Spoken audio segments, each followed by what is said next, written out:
Hello everyone, সবাই কেমন আছেন? আজকে সরাসরি চলে গেছি হচ্ছে আমার মার ছাদ বাগানে। যারা অনেকেই দেখেন যে আমাদের পাঁচতলা বাড়ির উপরে কিন্তু ছোটোখাটো একটা খামার আছে, যেটাকে বলে ছাদ খামার, মুরগির আর কি। এটা হচ্ছে মুরগির খামার। ঠিক তার সামনে সাইডে আমার মা গ্রিন ছাদ বাগান করেছে আর কি, ঠিক আছে, সবুজ বাগান করছে, যেখান থেকে সে তরি তরকারি উঠাই আর কি খায়। তো আজকে কত কেজি টমেটো উঠালাম, কতটুকু হচ্ছে কাঁচামরিচ উঠালাম, সেই জিনিসটাই দেখাবো।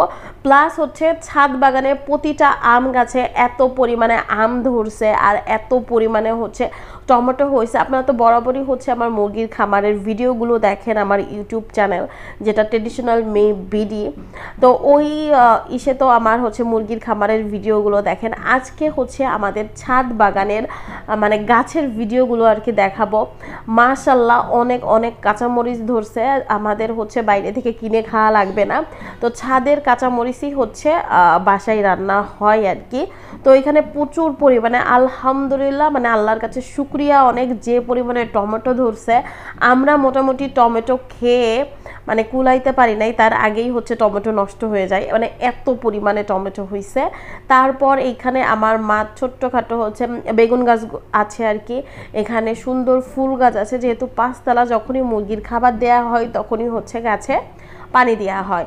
তো এইখানে হচ্ছে বেগুন ধরছে দুই রকমের, একটা হচ্ছে এটাকে সাদা বেগুন না কি বলে আমি সেটা জানি না, আর একটা হচ্ছে বেগুনি কালারের বেগুন। তো এই জিনিস আমি বাট আগে জানতাম না যে বেগুন গাছে কাটা থাকে বেগুনের উপর, বাট আজকে বেগুন উঠাতে যেয়ে আমার টোটালি হচ্ছে কাটা ফুটে গেছে। তো এখানে আম্মু বেগুনগুলো ছিটতেছে। মানে আজকে যে পরিমাণে ছাদ বাগান থেকে সবজি, কাঁচামরিচ, টমেটো উঠাবো সেটাই হচ্ছে রান্না হয়ে যাবে। বাট ছাদ বাগানে কিন্তু আমার মা অনেক, যেমন শাক লাগিয়েছে তেমনি হচ্ছে পুঁই শাক লাগাইছে, লাল শাক লাগানো আছে আর কি। তো যাই হোক, এখানে হচ্ছে আম্মু আজকে বলতেছে, আমার মাও কিন্তু আমি যে ভিডিও করি এই জিনিসটা আম্মু খুবই পছন্দ করে, আম্মু আরও আমাকে উৎসাহ দেয়। তো আম্মু আমাকে বলতেছিল এইটা এখানে ভিডিও করো, এইটা এখানে ভিডিও করো। এখানে হচ্ছে ছোট ছোট ডাঁটা শাক, এই ডাঁটা শাক অনেক বেশি টেস্টি, যেটা হচ্ছে চুলায় দেওয়ার সাথে সাথে সেদ্ধ হয়ে যায়। তো এইখানে আমার রোদ্দুরে তো আমার অবস্থা খুবই নাজেহাল। তো একটা ছাদ বাগান, এখানে হচ্ছে আমার মা চেরি গাছ লাগাইছে পাকিস্তানি। তো এইটা মানে এত পরিমাণে ধরছে, খেয়ে মানে আর কি কুলাইতে পারি নাই। প্লাস হচ্ছে ভাড়াটিয়ারাও খায় আর কি, যাদের কাছে হচ্ছে আমাদের ফ্ল্যাট ভাড়া দেয়া তারাও এসে খায়। তো এইখানে হচ্ছে 3 কেজির উপরে আর কি টমেটো ধরছে, 1 কেজির উপরে 2টা বেগুন, আর হচ্ছে 1 পোয়ার উপরে হচ্ছে কাঁচামরিচ আর কি। এইগুলো হচ্ছে আজকে ছাদ থেকে উঠাইছি। তো যারা দেখতে পাচ্তেছেন অবশ্যই আলহামদুলিল্লাহ বলে যাবেন, কারণ ছাদে অনেক বেশি ফলন। এটা টোটালি কৃতিত্ব হচ্ছে আমার মার, যে এইগুলো আর কি পছন্দ করে। তো অনেকেই বলতে পারেন এগুলো কিন্তু কোনো সেলের জন্য না, আমার মা যেহেতু পছন্দ করে, তো আমার মা এইগুলো আর কি লাগাইতে পছন্দ করে। এখানে হচ্ছে সরু ফল কিন্তু প্রতিবারই আমাদের ছাদ থেকে 2-3টা আর কি হয়। তো এখানে হচ্ছে সরু ফলের ফুল এসেছে আর কি, এইখান থেকেই আর কি সরু ফল হয়। আর সরু ফলটা কিন্তু প্রচণ্ড পরিমাণে মিষ্টি। আর এইখানে আমার মা হচ্ছে পুঁই শাকের মানে আমাদের এখানে হচ্ছে জানলে বলে।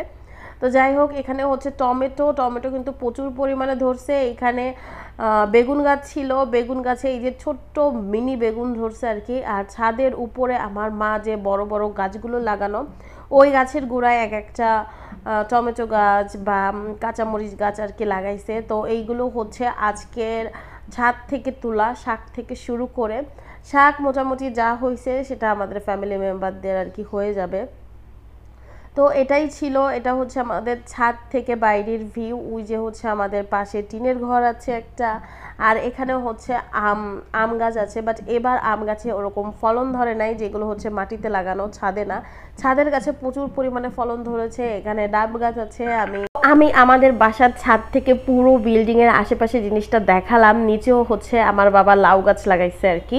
তো এখানে হচ্ছে আমার মার বললাম যে ছাদে যে আমাদের ছাদ খামার আছে, মোটামুটি এখানে 100 থেকে 200 মুরগি আম্মু প্রতিবারই হচ্ছে পালন করেন নিঃসন্দেহে, যেটা আমাদের বাসার মানে চাহিদা তো পূরণ করেই, প্লাস কিন্তু পাইকারি রেটে এগুলো হচ্ছে আম্মু সময় সময় দোকানদাররা নিয়ে যায়, পাইকারি রেটে সেল দিয়ে দেয়। যেহেতু এত প্রচণ্ড গরম, এই প্রচণ্ড গরমে যখন 3 দিন পর পরই 5-6 খাঁচি হয়ে যায় ডিম, তখন কিন্তু বাধ্য হয়ে কিন্তু সেল করাই লাগে। তো যাই হোক, আজকে হচ্ছে আমাদের টোটাল ছাদ বাগানটা দেখালাম। কেমন কি লাগলো ছাদ বাগান প্লাস ছাদ খামার অবশ্যই কমেন্ট করে জানাবেন। আজকের মতো ভিডিওটা এ পর্যন্তই।